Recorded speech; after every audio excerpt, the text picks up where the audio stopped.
eu sou o percussionista Pedro Moita e este vai ser o primeiro de 5 vídeos sobre o pandeiro sinfônico que eu vou gravar aqui para o projeto Espiral. Neste primeiro vídeo eu vou falar um pouco sobre o que é um pandeiro, um pouco sobre a sua história, algumas composições destacadas, como identificar o pandeiro nas partes e partituras e sobre as suas características físicas. O pandeiro é um tambor pequeno, com membrana de apenas um dos lados, com um fuste estreito, no qual são presas peças que soam com o movimento do instrumento. É um instrumento com som de altura indeterminada e também é classificado dentro da família dos membranofones. Mas ele também tem esses elementos idiofônicos, que são as soalhas.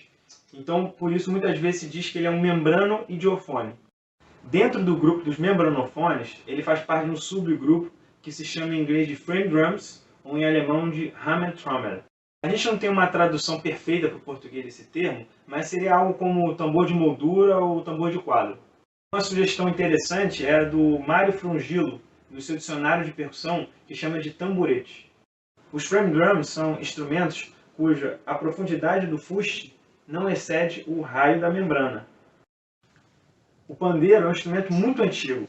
Existem evidências de frame drums, ou seja, sem ainda os elementos metálicos, na região da Mesopotâmia há cerca de 4.000 anos atrás.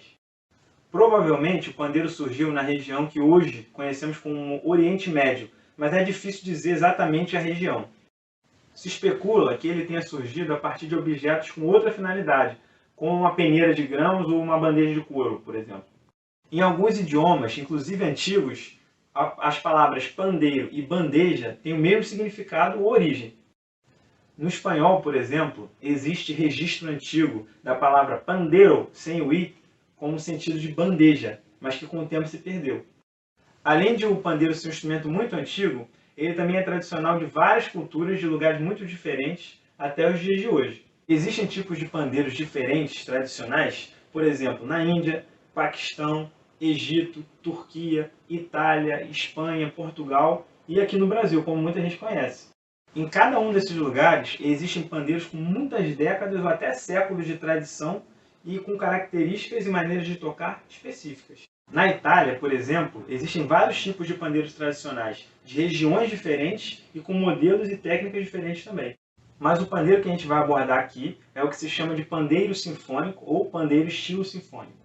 Os primeiros registros do pandeiro na partitura aconteceram lá para meados para o final de 1700, século XVIII. Naturalmente, os pandeiros daquela época não eram exatamente como os pandeiros de hoje em dia, mas já bem próximos. Talvez a primeira obra com um pandeiro escrito tenha sido a ópera Echo e Narcisse, do compositor alemão Christoph Willibald Gluck, escrita em 1779. Mozart também foi um dos primeiros a registrar o pandeiro em uma composição na partitura de Danças Germânicas de 1787.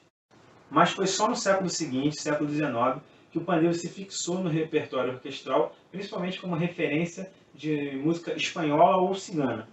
Atualmente, o pandeiro sinfônico é um dos instrumentos mais presentes no repertório de orquestras sinfônicas e de bandas sinfônicas e um dos mais exigidos em audições para orquestra também. Algumas das composições que apresentam alguma dificuldade de execução, novidade de escrita ou que são muito tocadas, por exemplo, são o Carnaval Romano, de Hector Berlioz, de 1844, a ópera Carmen de Bizet, de Georges Bizet, de 1875, principalmente na dança boêmia, no segundo ato, e na aragonesa, o prelúdio para o quarto ato. E também são muito tocadas as suítes número 1 e número 2 de Guiraud, sobre temas dessa ópera.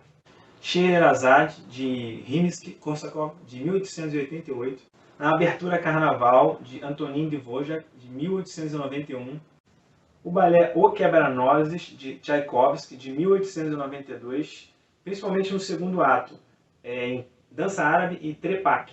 Tem uma suíte do próprio Tchaikovsky desse balé que é muito tocada também. Tem a Rapsódia Espanhola, de Maurice Ravel, de 1908, e o balé Petrushka, de Igor Stravinsky, de 1911. O nome do pandeiro nas partes e partituras normalmente vem escrito em outros idiomas, então é bom ficar atento para identificar o instrumento com clareza. Alguns dos exemplos dos idiomas que aparecem são, em italiano, pode ser tamburo basco, tamburello, tamburino, em inglês, tambourine, em francês, tambour de basque, Em alemão, Schnelletrommel ou tamborim. Em espanhol, pandereta ou pandeiro. Vale a pena destacar que o pandeiro conhecido como pandeiro brasileiro é diferente do pandeiro sinfônico na maneira de tocar e na constituição física, como a gente vai ver daqui a pouco melhor. Pessoas de outro idioma costumam se referir ao pandeiro brasileiro como pandeiro em português mesmo, e ao pandeiro sinfônico com um nome no seu respectivo idioma. Mesmo em partituras de compositores brasileiros, essa confusão de nomes pode acontecer. Então é importante ver o contexto de cada caso para identificar qual foi o pandeiro que o compositor quis.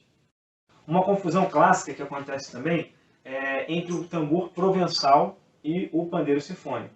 O tambor provençal é um instrumento bem diferente do pandeiro. Ele é um tambor mais profundo, com uma esteira por cima, que tradicionalmente no folclore é tocado com uma flauta pastoril e o tambor ao mesmo tempo, por uma pessoa só. Essa confusão com o pandeiro sinfônico acontece porque o tambor provençal em francês se escreve tambourin de Provence, que pode ser abreviado para tambourin, e é muito parecido com tambourine, que é o pandeiro em inglês, ou tambourin, que é o pandeiro em alemão. Um exemplo clássico desse problema acontece na suíte número 2 de L'Arlésienne, que é um arranjo de Ernest Guiraud de L'Arlésienne de Bizet. Essa confusão de nomenclatura pode ficar ainda pior no português, porque a gente tem a palavra tamborim, que originalmente é um diminutivo de tambor, mas que hoje em dia significa esse instrumento de samba brasileiro. Essa confusão entre o pandeiro sinfônico e o tamborim de samba acontece destacadamente em algumas composições do Cláudio Santoro, como na Quinta Sinfonia ou na 11ª Sinfonia, onde aparece tanto a palavra pandeiro quanto tamborim para designar o mesmo instrumento. Então é importante investigar cada caso para saber o que o compositor quis escrever. É importante também não confundir o pandeiro sinfônico com o que a gente chama de pandeirola ou meia-lua, que é um tipo de pandeiro sem membrana. Esse instrumento se chama de jingering em inglês, mas é comum que se chame também de tambourine num contexto de música popular. Em alemão pode se chamar de Schellenreif ou Schellenring. É importante ficar atento ao contexto para saber qual é a intenção do compositor. Agora vamos ver um pouco sobre as características físicas do pandeiro sinfônico.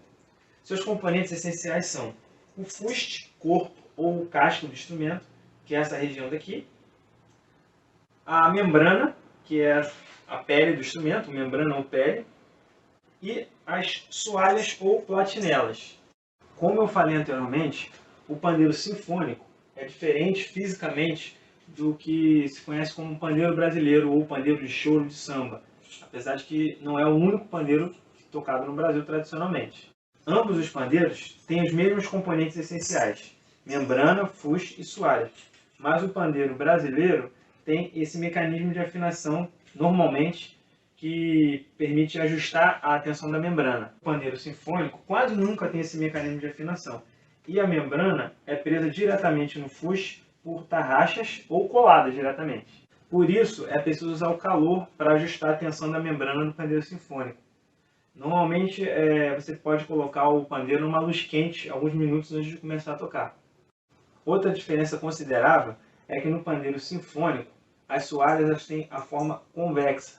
Elas se encostam por essa forma convexa. Já no pandeiro brasileiro, o formato é um pouco diferente e ela tem a forma côncava e normalmente tem uma peça metálica, uma peça plana entre as duas soalhas, que se chama de abafador. O pandeiro brasileiro, como regra, só tem uma fileira de soalhas, enquanto o pandeiro sinfônico normalmente tem duas fileiras, mas pode ser uma também. A medida do pandeiro sinfônico normalmente é feita em polegadas, como é o normal em tambores, e o padrão são 10 polegadas de diâmetro. Pode ter maior também, se usa, e mais raramente menor também. O fuste normalmente é feito de madeira e em alguns modelos tem um furo, como esse aqui, que é feito para pendurar o instrumento numa estante, mas não é necessário que exista esse furo. Como o fuste não tem a função de caixa de ressonância da membrana, o mais importante é que ele seja leve, uma textura que não escorregue, que seja confortável para segurar, e um tamanho também confortável com uma espessura boa. A membrana é tradicionalmente feita de pele animal ou pode ser de pele sintética também. A pele mais tradicional é a de bezerro, e ela é mais suscetível à alteração de tensão por temperatura ou umidade. Já a pele sintética ela é menos suscetível a essas alterações. A diferença entre uma membrana e outra pode até existir, mas não é tão relevante. Mesmo porque no pandeiro sinfônico, o som predominante é o som das soalhas. As soalhas são as peças que mais influenciam no som do pandeiro sinfônico. Elas podem ser de vários materiais, podem ser marteladas ou não, e de vários tamanhos também. Tem de bronze ou bronze fosforoso, né, misturado com fósforo, que em inglês você encontra como phosphor bronze. Tem de prata, silver. Tem de cobre, copper, ou cobre com berílio, cobre-berílio, que é beryllium copper.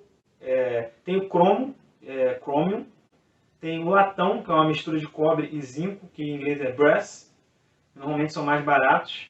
E tem um material chamado de alpaca, ou de prata alemã, que é o mesmo material, que é uma mistura de cobre, níquel, zinco, e em inglês se chama de German Silver. É possível encontrar uma mistura entre esses produtos, cada um com um resultado diferente. Então, este foi o primeiro vídeo sobre pandeiro sinfônico aqui no Projeto Espiral. Eu convido vocês a assistirem o próximo vídeo, onde eu vou falar sobre como segurar o pandeiro e técnicas de percutir o instrumento.